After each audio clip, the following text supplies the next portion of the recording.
Ashley here from Awakening Spaces. Awakening Spaces is a full-service interior design and consulting firm, and we help people who have been impacted by mold create safe and nurturing spaces. So we wanted to come here today and talk to you a little bit about rebuilding after you've been exposed to mold, right? Your toxic bucket is likely pretty high, you're not feeling well, and you want to understand what are the next steps I need to take to either rebuild after remediation or move into a new home. What are some things to consider? First, I want to start by saying that there's a couple of things to consider when we're trying to determine our next steps. And I think a common misconception is that moving into a new home, and I say new home meaning a new build, right? A brand new build to escape mold is not necessarily always the answer. New builds can be moldy too. How does this happen? It happens because wood on site can be improperly stored and become moldy during the storing process, or maybe the wood was brought on site already moldy. Additionally, something to consider is that the construction process in general is a really wet process. We're using glues and adhesives and caulking, and we're pouring concrete, and we're doing all of these things that are wet. We're painting, and so what can happen is moisture can get trapped in our walls because we're not giving the build enough time to cure, enough time to dry. And so now we're trapping moisture in our walls, which can also lead to a mold problem in the future. So these are something to consider when you're thinking of looking into a brand new build. If you have the ability to start at the beginning and have some say on things that need to happen during this process, that would be awesome. You might have some flexibility. You'll be able to talk to people on site. I also always highly recommend getting an inspector to come in and do a on-site inspection for mold prior to closing up the walls.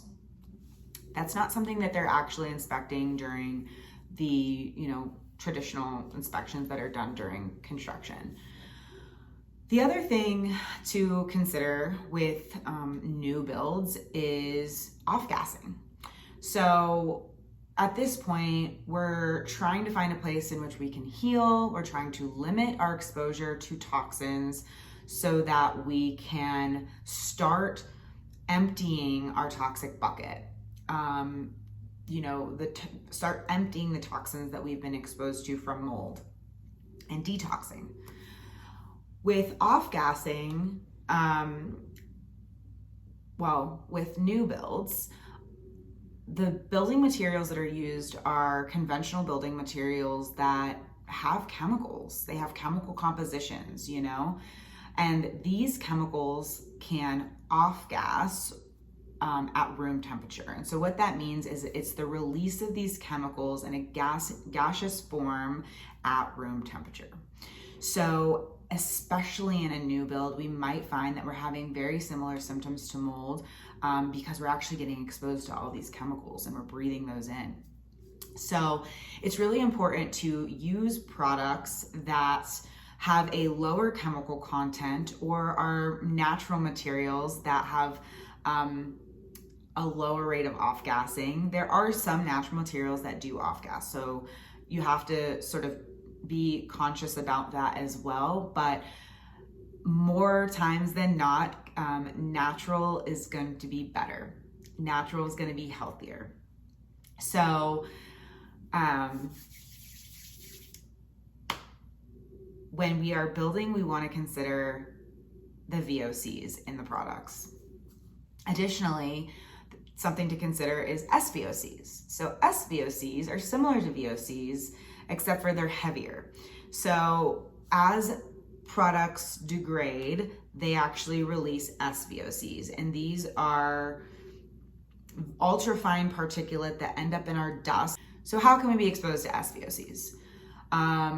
We could, if it winds up in our dust, we could, be touching something, putting our hands in our mouths, especially little kids.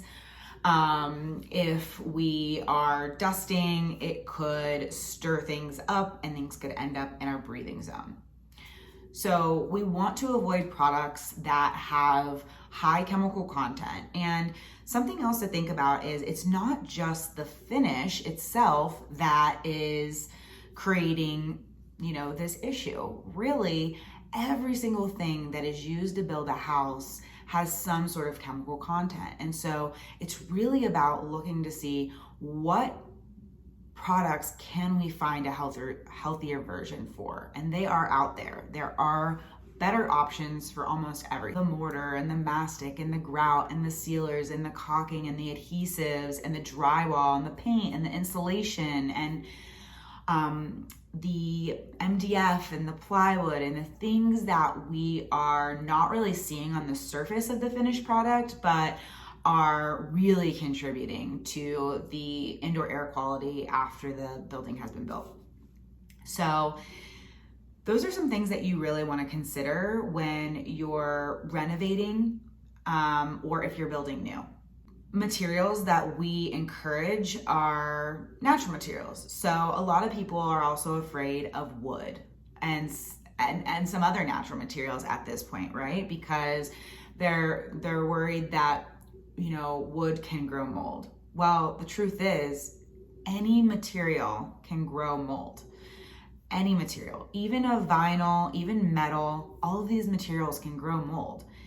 And it's not about the material, it's about the strategy that's in place so that we can create the right conditions so that mold does not grow. Another material that we get a lot of questions about is carpet. Is carpet healthy? Is carpet good? We personally don't love carpet because conventional carpet, synthetic carpet, it can off-gas like crazy. It's one of the most toxic products out there. And it's not even necessarily the carpet itself, but the padding, the underlayment, and the way that it's installed, right? So for somebody who is gung-ho and needs to have carpet, there are healthier options. Going back to natural is going to be healthier.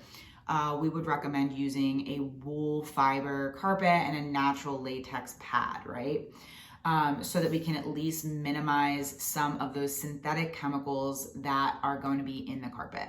There's going to be extra maintenance, extra cleaning, right? You're going to have to vacuum it regularly. You're going to have to make sure that when you do vacuum it, you're going over it multiple different times in different ways, right? So you'll vacuum it 10 times going one direction and then 10 times going the other direction.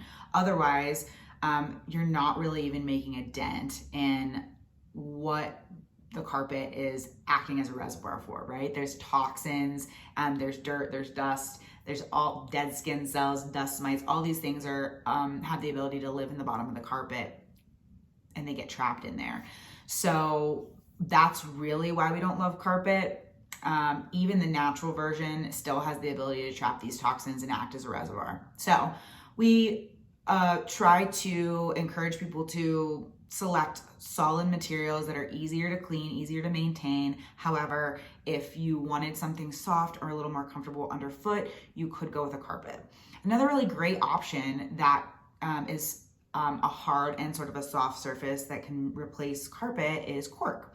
Cork is a really great building material. It's healthy, it's soft underfoot, it has a similar acoustic property as carpet, and so it can be a really great swap if you're looking for something soft and comfortable underfoot but want to make a healthier choice for your home. So this is a lot of information and there's a lot of things to consider when we're building a home. Not only just the materials that we're using, not only just the finishes that we're using, but how are these finishes being put together? We want to consider those materials as well. But also the strategies that are in place, right? So if we are remodeling or rebuilding to avoid mold, the most important thing we can do is look at what strategies are we putting in place to make sure that we are not creating an ideal environment for mold to grow. These are all things that we can help you through, and it's very unique to every home and every individual. your tolerance level may be different than your neighbor. So when we're working with people one-on-one, we're looking at what is your tolerance level? What are your health issues? And how can we work around that to create an environment that's going to be healthy for you? We guide you through how to test things and, what strategies need to be in place, and what strategies you have available to put in place for your home. Not every strategy will work on every single home. So it's important to understand that our homes are unique, just like we are. And there's just special considerations for each one. So again, I know this is a lot of information, but I wanted to share just a little bit with you on some of the things to be aware of when we are considering rebuilding from mold, and trying to move back into that place where we can heal again. So if you want to connect further, you can always reach out to me on my Instagram. It's at Awakening Spaces, or feel free to head over to our website, www.awakeningspaces.com, where we have a lot of additional resources, and we're going to be growing those resources a lot in 2022. So thank you so much for listening. Good luck on this journey. And again, feel free to reach out if you have questions that are unique to you. And we'll talk to you soon.